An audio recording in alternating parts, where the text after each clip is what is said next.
Do you ever feel like you should be relaxed, but you're not?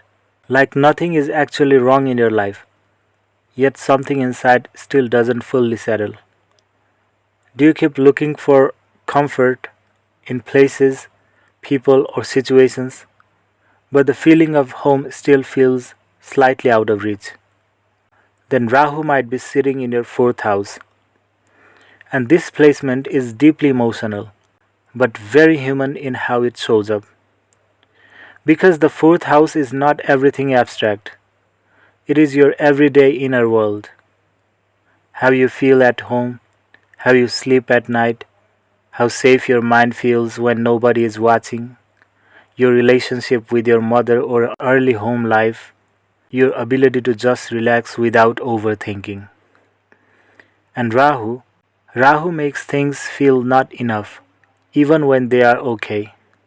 Many people with this placement didn't necessarily grow up in obvious chaos. Sometimes the home looked normal from outside, but emotionally it may have felt unpredictable or not fully comforting in a way the child needed.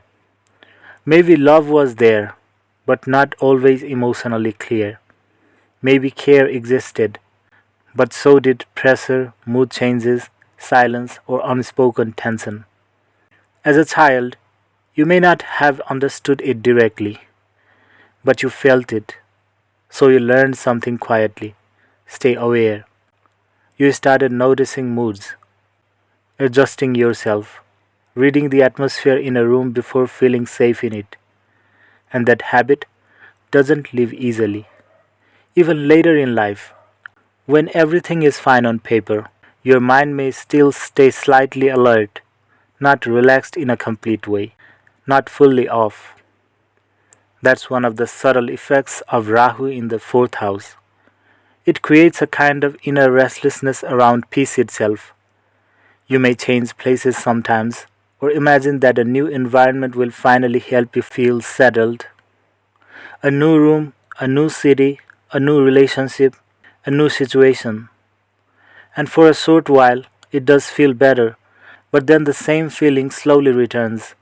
Because the real issue is not the place outside, it is the feeling inside that doesn't fully settle. Rahu here often creates a quiet search for emotional safety, not excitement, not success, but just peace. Because Rahu is involved, that peace doesn't come easily or permanently in external things.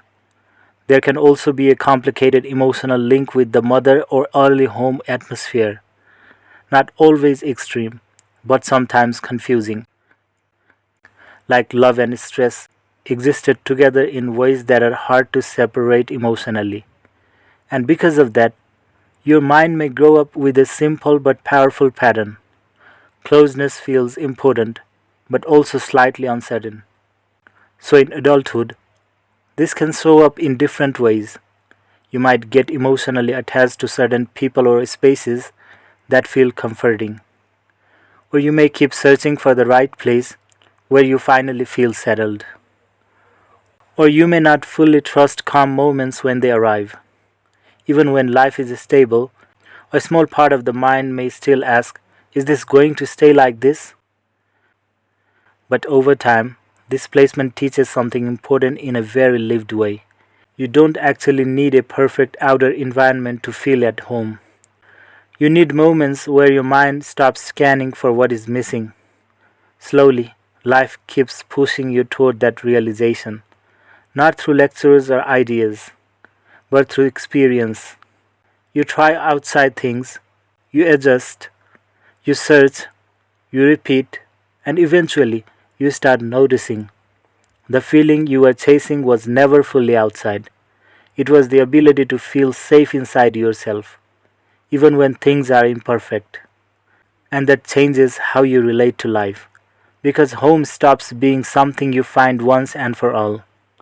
It becomes something you return to in small moments, when your mind finally stops running ahead or looking behind. Not perfect peace, just a quiet sense of being okay in this moment. And for Rahu in the fourth house, even that small feeling is the real beginning of healing.